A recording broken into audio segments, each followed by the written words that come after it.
All right, get ready, because today we're diving into something you might not expect. The idea of EV charging stations becoming like the next third place. Yeah. I know, it sounds a little out there, right? Yeah, it's a little bit strange, but there's this really interesting argument that they could be way more than just a spot to charge your car. Yeah, It's like a twist on this whole third place idea. right. Like, those social spaces that aren't work or home that are really important for building community? Yeah, totally. But like, here's the thing. Yep. These like traditional third places, Uh-huh. like your local coffee shop or the park or even bookstores, Yeah. they seem to be like losing their appeal, Yeah. especially for younger generations who are like so digitally connected. Right, right. So it begs the question. Yeah, where does that leave us? That's where this whole EV charging station idea comes in. Exactly. Our deep dive today is from a piece in Fortune magazine by Andrew Cornelia, Okay. and he's the CEO of Mercedes-Benz high-powered charging. Wow. So he's not just like some random person with a wild idea. He's actually, leading the charge, so to speak. Literally. Haha, exactly. And he's making the case that these stations could become like these vibrant new hubs Yes. for social interaction. It's really interesting Yeah. because Cornelia starts his argument with a personal anecdote. Oh, really? Yeah, so he talks about connecting with another EV driver while he was charging on a trip to Lake Tahoe. Wow, that's so cool. And it started with just the usual EV small talk Oh, sure. about, specs and stuff. Yeah. But it quickly turned into something deeper, Uh-huh. sharing their passions, and, they even exchanged numbers. Wow. And they actually became friends That's awesome. from that random meeting at a charging station. I love that. It really shows how these like kind of mundane stops can become something more Yeah, like meaningful. totally. Instead of just staring at your phone while you wait, you could be like making a connection with someone. Exactly. And Cornelia thinks that's where the whole EV industry is going. Okay, interesting. The first focus was just, building of charging stations. Right, just get them out there. Right, but now it's all about, like, the quality of the experience. Gotcha. So it's not just about plugging in. Mm-hmm. It's about what you do while you're plugged in. So it's about the juice and the social atmosphere? You got it. Okay. And there's data to back it up. Like, 40% of EV drivers say that the overall experience at a charging station Yeah. plays a huge role in where they decide to charge. Yeah, that makes sense. If I'm going to be there for 20, 30, even 40 minutes, why not make the most of that time, right? Exactly. So Cornelia's vision is basically to transform what we think of as, like, dead time Right. into valuable time. And he's thinking big here. Okay, I like it. He's talking about, like, partnering with big names Okay. like Starbucks and Simon Property Group. Wait, hold on. Partnering with Starbucks? Yeah, That's interesting. like, think about it. Starbucks has been trying to, like, revitalize its role as that classic third place, but they've been running into some roadblocks. Sure. EV charging could be like the solution How so? because people are already there parked for a while. Right, So yeah. why not, grab a coffee Yeah. and socialize? Yeah. It's like a built-in audience ready for that third place experience. It's a pretty clever strategy. Yeah. It's not just about convenience. It's about capitalizing on like a need that's already there. Exactly. I can see it grabbing a latte, catching up with friends Right. while my car is charging. But are there any real-world examples of this happening right now? Oh, yeah, totally. There are a few networks that are already doing this. Really? Like Cornelia mentions Rove, Okay. and they're teaming up with Gelson's, which is like a higher-end grocery store, Okay. to make a more upscale experience at their charging spots. Wow. So we're talking like gourmet food, Yeah. locally sourced stuff, maybe even like a wine bar. Exactly. So you're turning like a quick errand into an actual destination. That's super cool. I can see that attracting a certain crowd. Yeah. But what about people who are more into like the outdoors? Well, Cornelia also talks about Rivian's Adventure Network, Okay. and they're putting their charging stations near national parks. Smart. Yeah, it's tapping into that desire for exploration Right? and being in nature. Yeah. So it's like an instant community for outdoor enthusiasts. I love that. So whether you're a foodie Yeah. or an adventurer, Right. there's like a charging experience just for you. Yeah, and it shows how they're thinking beyond just the practical part of charging. Right. There's this stat that Cornelia brings up. Okay. 58% of EV drivers would rather spend their time charging at a restaurant Interesting. than just waiting in their car. Yeah. It's Right. like we crave that connection even when we're doing something like charging our cars. Totally. And Cornelia believes this is part of a bigger trend, Uh-huh. like people wanting more human-centered experiences. Yeah, like a counter movement to all the screen time. Exactly. And it's not just an EV charger. Oh, really? Like, we're seeing this in other industries, too. You mean like how the Starbucks CEO, Brian Niccol, Yeah. is trying to revitalize their role as a third place? Exactly. He's even said that he sees how important those in-person connections are. Yeah, it seems like companies are realizing that even in this digital world, those physical spaces Yeah. where people can actually connect are super important. They are. So it's not about nostalgia. Right. It's about our need for community, which is as strong as ever. Exactly. And what's really interesting about Cornelia's argument is that he's not just saying, like, go back to coffee shops and bookstores. Right. He's saying we need to, like, rethink these third places for the future. Okay, I like it. You know, combine technology and how people are behaving now to create something totally new. Okay, so we've got the stage. Yeah. We've explored the concept. Right. But I want to know, what are the real-world implications of this? That's a great question, and one we're going to dig into more in part 2 of this deep dive. Awesome. Can't wait. But for now, I'll leave you with this thought. Okay. If EV charging stations can become these lively social hubs, what other parts of our daily lives could be reimagined the same way? I can't wait to explore that. Join us next time as we continue our deep dive into this whole idea of EV charging stations as community hubs and what it could mean for the future of social spaces. It's going to be good.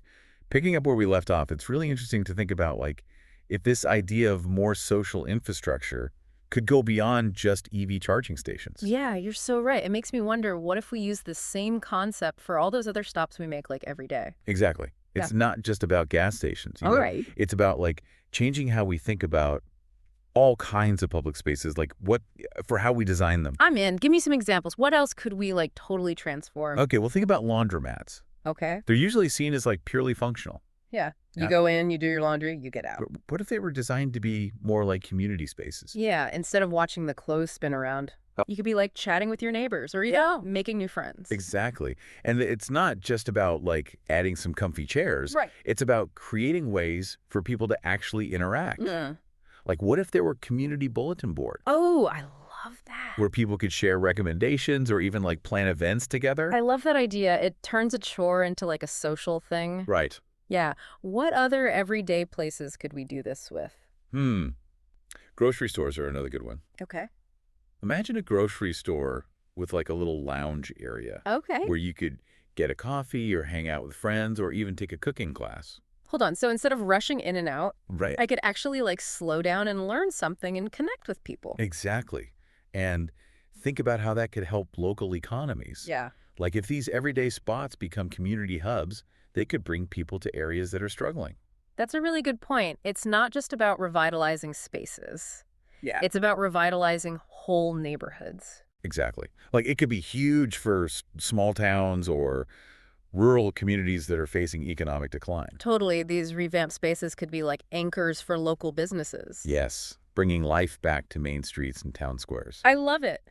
And it's not just about attracting people who need to charge their cars or do laundry. Right. It's about making a place that everyone wants to be. Exactly. It's for the whole community. I'm seeing a theme here. Yeah. What is it? It's like a win-win for everyone. Yeah. Businesses do better, communities are stronger, Yeah, people feel more connected. I agree. But there's another big thing that Cornelia talks about in his article. Okay, what's that? Loneliness, especially among younger generations. Oh, yeah. It's kind of ironic. It is, isn't it? Like, we're more connected than ever through technology, Yeah. but so many people, especially young people, feel isolated and alone. It's a total paradox of the digital age. It is. And it shows how much we need spaces that encourage real face-to-face interaction. Yeah, something to counteract all that social isolation that comes with our super connected lives. Exactly. So if we're designing these spaces with community in mind, how do we actually make that happen? Like, what are the key things we need to fight loneliness and create that sense of belonging?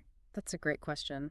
Cornelia doesn't really give specific answers, Yeah. but he does say that it's important to make spaces that are welcoming, comfortable, and encourage conversation. Right. So it's not just about putting a coffee shop next to a charging station or some couches and a laundromat. Right. It's about designing them in a way that makes people want to stay and talk to each other. Okay, so we're talking comfy seating, natural light, Yeah. maybe even little things like those community bulletin boards or shared workspaces. Yeah. It's about making it feel like a place you want to be, not just a place you have to go to. I'm getting a better sense of what this could look like. Good. But it sounds like it's going to take more than just good design. It will. What else needs to happen to make this actually work? I think it requires a change in mindset, both from businesses and from people like us. Okay. Businesses need to see the value in building community and make it part of how they do business.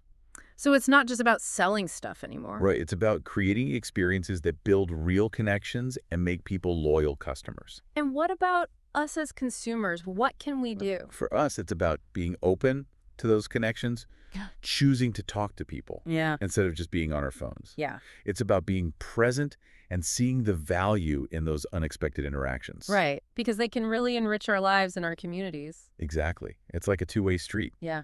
Businesses make the spaces inviting, and we as consumers choose to connect with each other. But let's be real, sometimes it's awkward to just start talking to a stranger. It can be. Like, have we forgotten how to be social in these shared spaces? Maybe a little, but think of it as like rediscovering a lost art. Oh. The art of conversation and the simple joy of connecting with someone new. And you never know that quick chat could turn into a new friendship or even a business opportunity. That's true. You're reminding me of Cornelia's story about meeting that other EV driver. Yeah. It all started with a simple conversation. Right? It's amazing how something so small can make such a big difference. It is, but what about people who work remotely?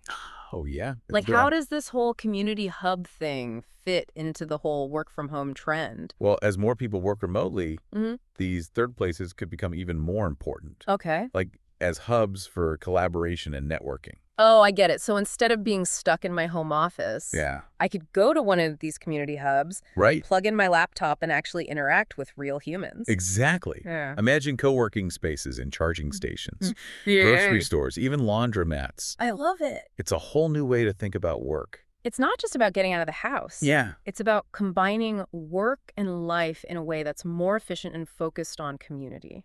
Like, I could catch up on emails while my kids are playing in the same place. Yeah. Or brainstorm with colleagues while my clothes are drying. Exactly. And it challenges how we think about productivity. Mm-hmm. What if it's not just about getting things done by yourself, Right. but about having those chance encounters and connections that lead to new ideas and collaborations? Whoa. That's a whole different way of thinking about it. It is. So it's not just about working, it's about working smarter Yeah. and more creatively within a supportive community. Exactly. And I think that's one of the most exciting parts of this whole idea. Yeah. It's not just about EV charging stations or laundromats with couches. Right. It's about a fundamental change in how we design and use public spaces. Yeah, to meet the changing needs of our society. Exactly. It's about creating spaces that are more human-centered, more community-driven, Yeah. and ultimately more fulfilling for everyone. Okay, so we've got this great vision, Yeah. but is this all just a dream? That's a good question, and one we're going to explore in the final part of our deep dive. Awesome, I can't wait.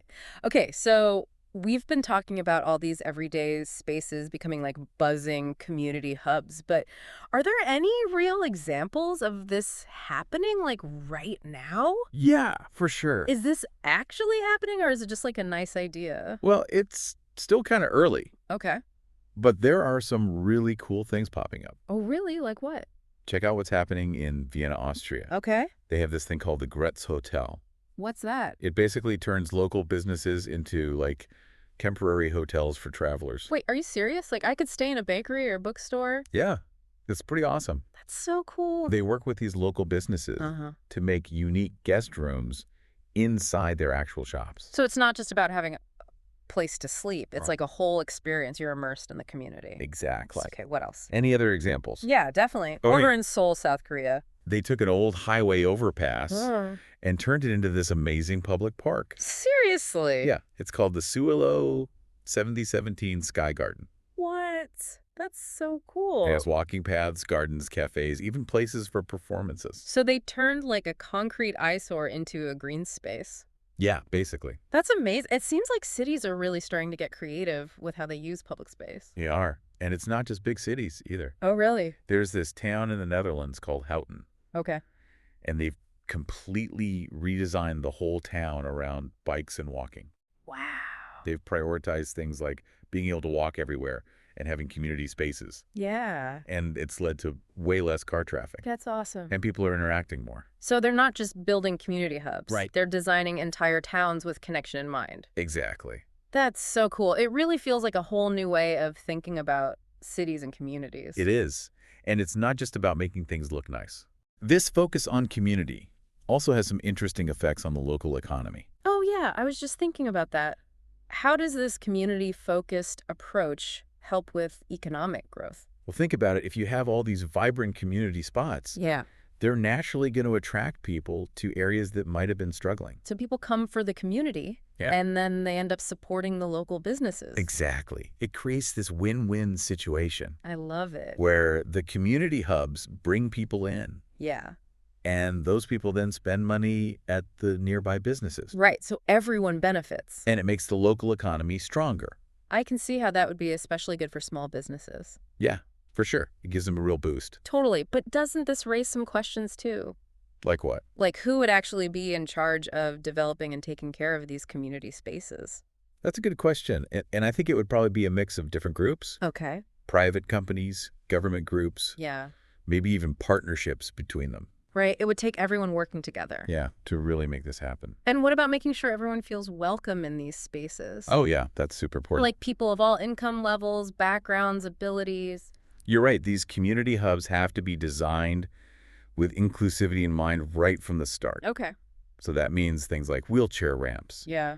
affordable prices, Right. and programs and events that reflect the diversity of the community. So it's about creating spaces that truly represent and cater to the needs of everyone. Absolutely. And we can't forget about the environment either. Of course, how do we make sure these spaces are built in a way that's good for the planet? Exactly. Using renewable energy and reducing their carbon footprint. Yeah, it's about making sure that social progress goes hand in hand with environmental responsibility.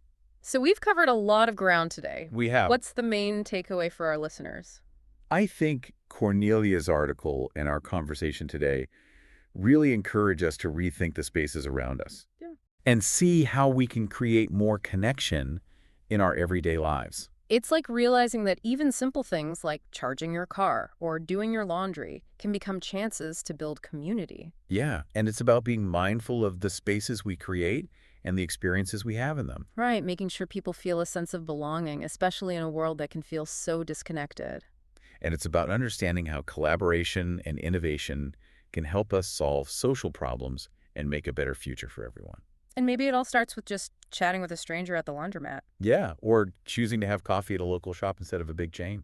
Right, those small choices can make a big difference. We can. So as you go about your day, take a look around. Yeah. Could the spaces you see be transformed into hubs for connection and community? Good question. What little things could you do to connect more with the people around you? Something to think about. Until next time, keep diving deep.